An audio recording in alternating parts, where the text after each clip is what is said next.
Hello friends, स्वागत है आप सभी लोगों का हमारे चैनल क्विक स्टडी में। मैं अकबर बेस्ट। इस वीडियो के माध्यम से दोस्तों आपको यहाँ पर कराऊंगा आर्मी जनरल साइंस का पार्ट नंबर 3, यानी दोस्तों यहाँ पर आपको मिलेगा सामान्य विज्ञान का भाग नंबर 3।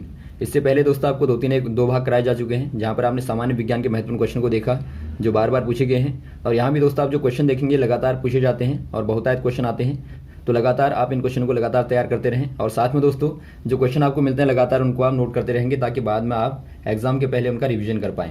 तो शुरू करते हैं, देखिए। और लगातार दोस्तों आप वीडियो को सब्सक्राइब करते रहिएगा ताकि हमारे वीडियोस आपको मिलते रहें।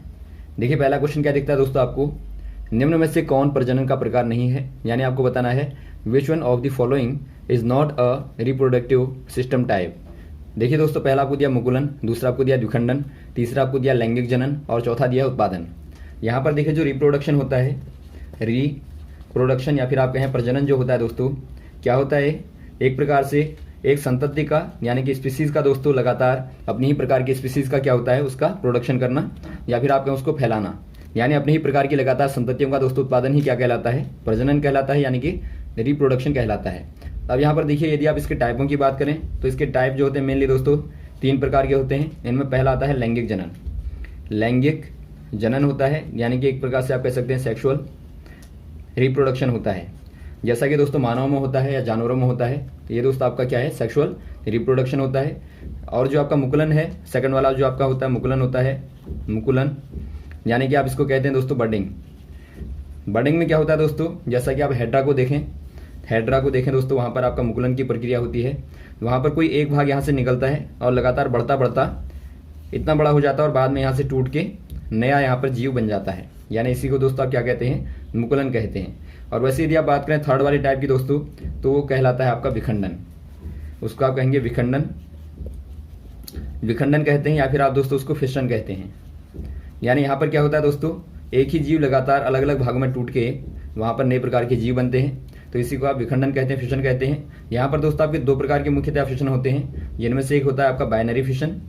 बाइनरी फिशन कहने का मतलब है द्विखंडन, यानी कि एक जीव दोस्तों यहाँ पर टूट के 2 जीवों में विभक्त हो जाता है। और सेकंड वाला टाइप होता है दोस्तों बहुखंडन, यानी यहाँ पर जीव बहुत सारे भागों में टूट के बहुत सारे जीवों का निर्माण करता है। तो यहाँ पर देखिए आपको क्या दिया दोस्तों, मुकुलन दिया है जो कि आपका हाइड्रा में होता है, और द्विखंडन दिया है। द्विखंडन दोस्तों किन में होता है, ये दोस्तों आपका मुख्यतः एक कोशिकीय जीवों में होता है। फॉर एग्जाम्पल आप देखें अमीबा को देखें या पैरामीशियम को देखें दोस्तों, तो वहाँ पर द्विखंडन होता है, यानी कि बाइनरी फिशन होता है। वैसे आप बात करें दोस्तों लैंगिक जनन की, जो कि आपका जानवरों में मानवों में होता है। और वैसे आप डी वाले में देखें जो कि आपको दिया है उत्पादन, तो आप देखते हैं दोस्तों उत्पादन कोई भी प्रकार नहीं होता प्रजनन का, तो ऑप्शन नंबर डी वाले में आप टिक कर देंगे उत्पादन में। अगला क्वेश्चन देखिए दोस्तों, यूरिया का रासायनिक सूत्र क्या है, यानी आपको बताना है केमिकल फॉर्मूला ऑफ यूरिया। दोस्तों यहाँ पर देखिए जो यूरिया होती है उसका केमिकल फॉर्मूला देखेंगे, यानी रासायनिक सूत्र आप देखेंगे तो होता है दोस्तों आपका NH2CONH2, यानी यहाँ पर आपके 2 अमोनिया CO यानी कि कार्बोक्सी के साथ में दोस्तों जुड़े रहते हैं, कार्बोक्सी ग्रुप के साथ में जुड़े रहते हैं। तो यहाँ पर आप कह देंगे दोस्तों ऑप्शन नंबर बी वाला NH2CONH2 हो जाएगा। वैसे जो आपको पहला वाला दिया है ये दोस्तों आपको ग्लूकोज दिया है, यानी कि C6H12O6 जो आपको दिया है ये क्या है दोस्तों, ग्लूकोज है, यानी आप इसको कह देंगे ग्लूकोज। और वैसे यदि आप देखें NH4 को दोस्तों ये आपका अमोनिया है, NH4 जो आपका है अमोनिया है।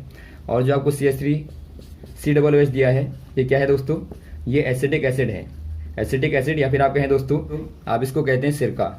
ये नाम से आता है, बहुत बार क्वेश्चन पूछा जाता है, बताइए सिरके का जो केमिकल फार्मूला होगा क्या होगा, तो वो दोस्तों आपका CH3COOH होगा, यानी कि दोस्तों एथेनोइक एसिड होगा या फिर आप कहें एसिटिक एसिड होगा।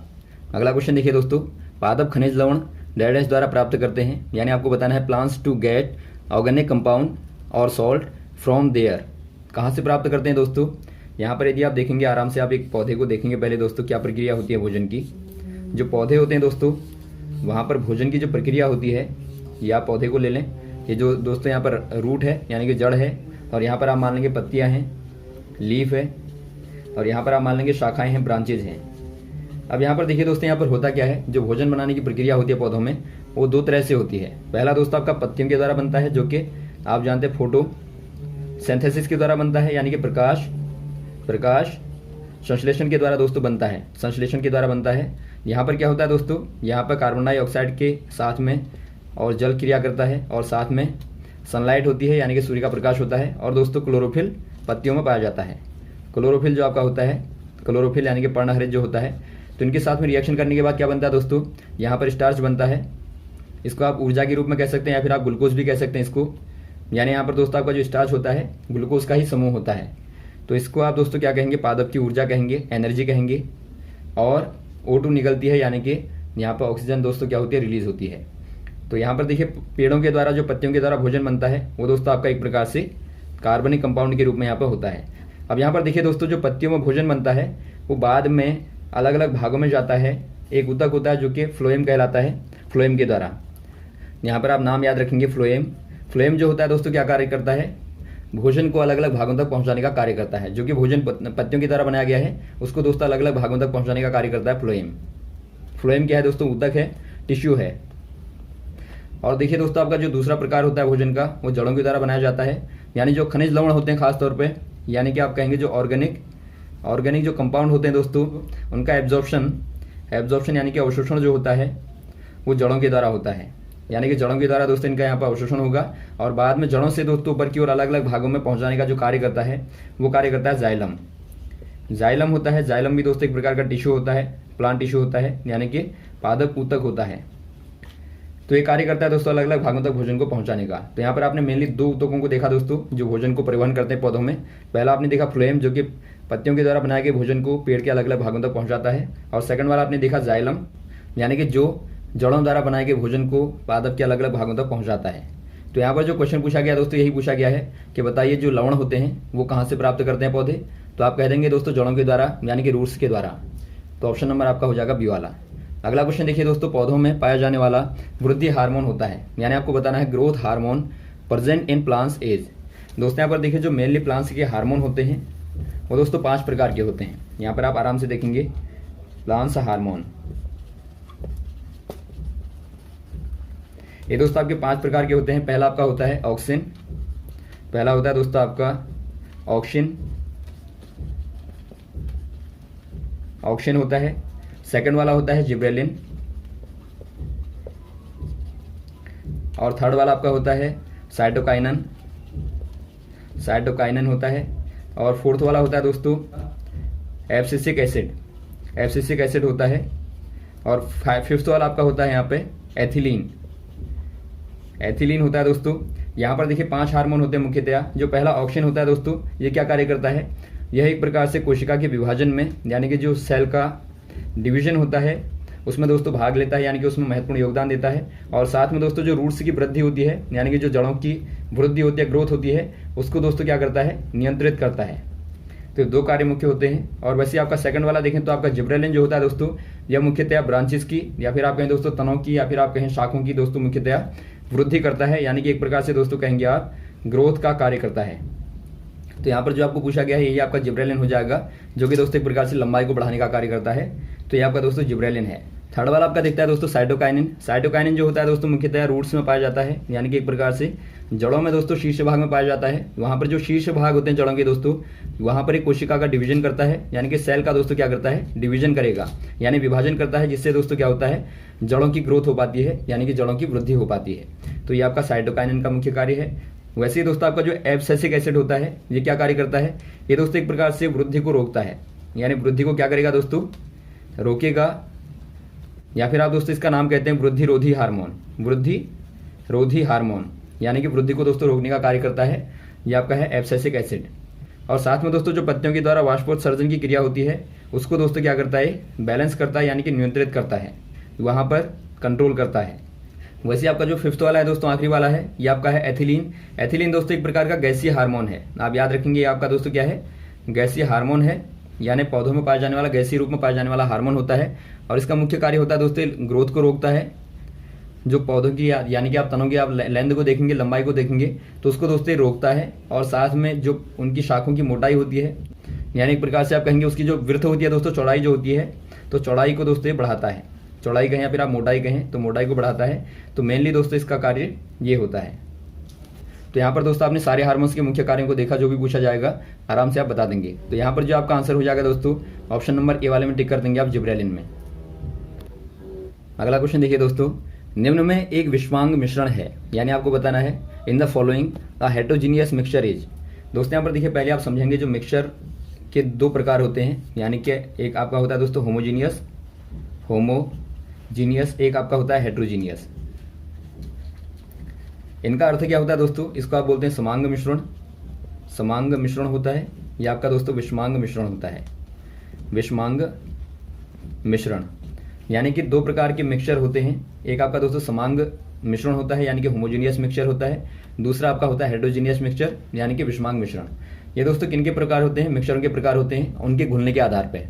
यानी कि आप कहेंगे जो आराम से दोस्तों घुल जाते हैं पूरी तरह से, उनको दोस्तों आप समांग मिश्रण कहते हैं। और जो पूर्ण रूप से नहीं घुल पाते दोस्तों, यानी आप उनको सेपरेट कर पाएंगे या सेपरेटली उनको आप देख पाते हैं, तो ऐसा मिश्रण होता है दोस्तों आपका विषमांग मिश्रण यानी हेटेरोजीनियस मिक्सचर।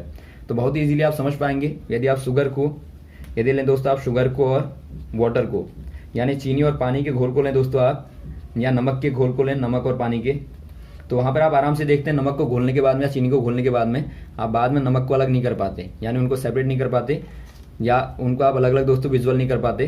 तो इसको आप कहेंगे दोस्तों होमोजीनियस, यानी समान रूप से घुल जाता है। और वैसे यदि आप देखें दोस्तों सॉइल और वाटर को, या फिर आप सैंड और वाटर को देखें यानी कि रेत और पानी को देखें दोस्तों आप, तो यहाँ पर आप देखते हैं दोस्तों जो रेत के कण होते हैं पानी में नहीं घुल पाते हैं, या फिर आप कहें दोस्तों अलग अलग रूप से फैले रहते हैं। तो ये आपका दोस्तों कहलाता है हेटेरोजीनियस यानी कि विषमांग मिश्रण कहलाता है। तो यहाँ पर जो क्वेश्चन आपका पूछा गया है, ये पूछा गया है कि बताइए कौन सा वाला विषमांग है। तो यहाँ पर आप कह देंगे सैंड वाटर, यानी रेत और पानी का जो विलयन होता है, जो घोल होता है, वो दोस्तों एक प्रकार से विषमांग मिश्रण होता है। तो ऑप्शन नंबर सी वाले में टिक कर देंगे। और यहाँ पर जो आपको दिए हैं दोस्तों ये समांग वाले हैं, और पहला और फोर्थ वाला दोस्तों आपका विलयन है, दूसरा वाला आपका कोलाइड विलयन है, और ये वाला आपका दोस्तों क्या है, सस्पेंशन है यानी कि निलंबन है। तो इनको भी आप प्रकारों को भी याद रखेंगे। अगला क्वेश्चन देखिए, विलय की मात्रा बढ़ाने पर वाष्प दाब पर क्या प्रभाव पड़ता है।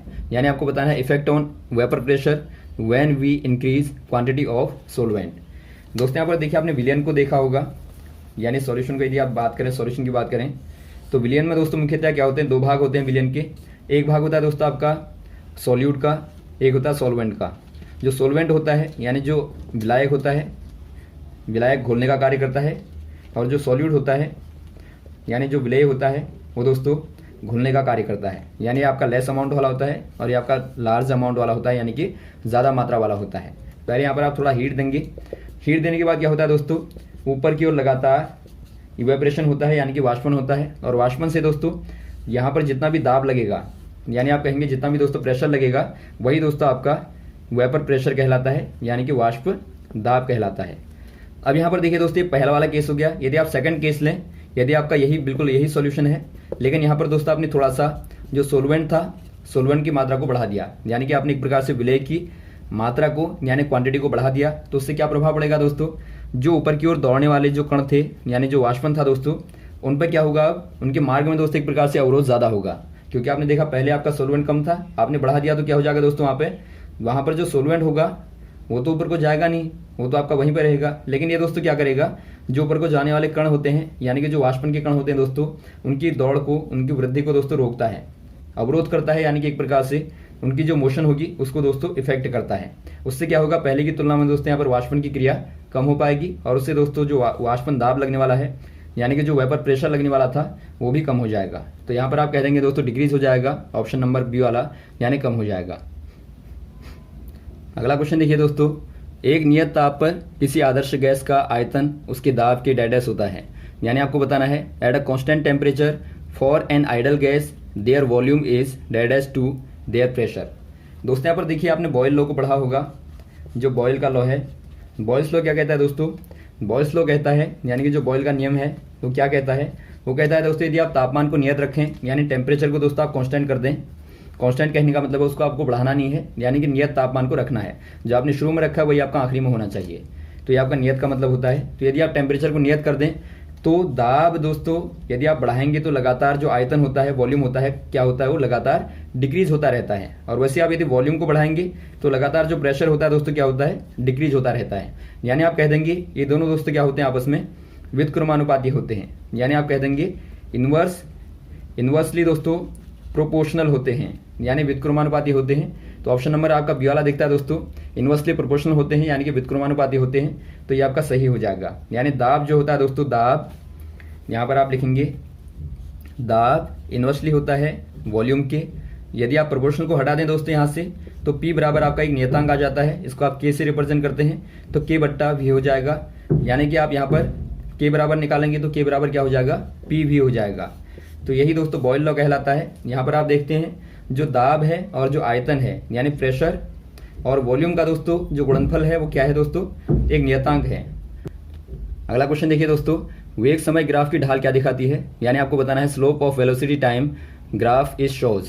दोस्तों यहाँ पर क्या दिखाएगा ये, यहाँ पर आप ग्राफ बनाएंगे, ये वेलोसिटी मान लीजिए आप, यानी कि वेग को आप मान लीजिए, और इधर को आप मान लीजिए दोस्तों टाइम यानी कि समय। तो यहाँ पर यदि आप ढाल को बनाएं, ढाल कहने का मतलब है दोस्तों आपका स्लोप को ही आप ले लें, ये आपका स्लोप है यानी ढाल है, तो ये क्या शो करेगा, यदि आप स्लोप को निकालें दोस्तों, ढाल को निकालें तो आपका tan थीटा बराबर होता है y/x, यानी जो यहाँ पर आपका y है, y क्या है दोस्तों, वेग है, यानी वेग यहाँ लिख देंगे आप y के स्थान पे, और जो x है वो क्या है दोस्तों, ये x है और ये आपका y होता है। तो यहाँ पर जो x है, x बराबर आपका समय है यानी कि टाइम है, तो यहाँ पर आप समय लिख देंगे। तो वेग बट्टा समय क्या होता है दोस्तों, वेग बट्टा समय या फिर आप कहें v/t जो होता है, वेलोसिटी अपॉन टाइम जो होता है, ये क्या है, एक प्रकार से ये दोस्तों एक प्रकार से क्या होता है, चेंज इन वेलोसिटी होता है, यानी वेग में परिवर्तन की दर होती है। इसको दोस्तों आप क्या बोलते हैं, एक्सीलरेशन बोलते हैं, यानी कि त्वरण बोलते हैं। तो ये क्या हो जाएगा दोस्तों, ये त्वरण को दिखाएगा, यानी कि जो स्लोप होगा ये दोस्तों त्वरण को यानी कि एक्सीलरेशन को शो करेगा। तो यहाँ पर आपका हो जाएगा दोस्तों ऑप्शन नंबर कौन सा वाला, बी वाला। और वैसे ही दोस्तों यदि आप यहाँ पे ग्राफ में यहाँ समय ले लें और यहाँ पर वेलोसिटी के स्थान पर दोस्तों यदि आप ले लें डिस्प्लेसमेंट को, डिस्प्लेसमेंट यानी कि विस्थापन को ले लें, तो विस्थापन, तो यहाँ पर स्लोप क्या दिखाएगा दोस्तों, ये स्लोप दिखाएगा विस्थापन बट्टे समय को, यानी कि डिस्प्लेसमेंट अपॉन टाइम दिखाएगा। और आप जानते हैं विस्थापन बट्टा समय क्या होता है दोस्तों, यानी कि ये दोस्तों आपका वेलोसिटी होता है, यानी कि वेग होता है। तो वेग जो होता है दोस्तों ये आपका डिस्प्लेसमेंट टाइम का स्लोप होता है। और वैसे यदि आप बात करें दोस्तों यहाँ पर डिस्प्लेसमेंट के स्थान पर ले लें डिस्टेंस को, यानी दूरी को आप ले लें, यहाँ पे दूरी डिस्टेंस को ले लें, तो यहाँ पे क्या दिखाएगा दोस्तों, ये स्लोप क्या दिखाएगा, ये आपका डिस्टेंस अपॉन टाइम दिखाएगा, जो कि क्या होता है, स्पीड होता है। तो यहाँ पर आप सारे स्लोपों को याद रखेंगे, जो भी क्वेश्चन आएगा आराम से आप कर लेंगे। अगला क्वेश्चन देखिए दोस्तों, गुरुत्वाकर्षण के भीतर किसी वस्तु का स्वतंत्र रूप से गिरना कहलाता है, यानी आपको बताना है free fall under the gravity of an object is called. दोस्तों यहाँ पर देखिए माना कोई ऑब्जेक्ट है और वो फ्रीली गिरती है दोस्तों पृथ्वी के गुरुत्वाकर्षण के क्षेत्र के अंदर, यानी ग्रेविटी एरिया के अंदर दोस्तों गिरती है, यहाँ पे मुक्त रूप से यानी कि फ्रीली गिरती है, यानी वहाँ पर कोई भी बाह्य बल नहीं लगता, यानी कोई भी दोस्तों वहाँ पर एक्सटर्नल फोर्स अप्लाई नहीं किया गया है, अप्लाई नहीं किया गया दोस्तों। तो ऐसे वाले केस में जो फॉल होगा उसको आप कहते हैं फ्री फॉल, फ्री फॉलिंग कहते हैं, या आप कहें दोस्तों मुक्त पतन कहते हैं। तो यहाँ पर जो आपको पूछा गया है यही पूछा गया है, तो उसको क्या कहते हैं, आप कह देंगे दोस्तों मुक्त पतन कहते हैं, यानी कि फ्री फॉल कहते हैं। ऑप्शन नंबर ए वाला सही हो जाएगा।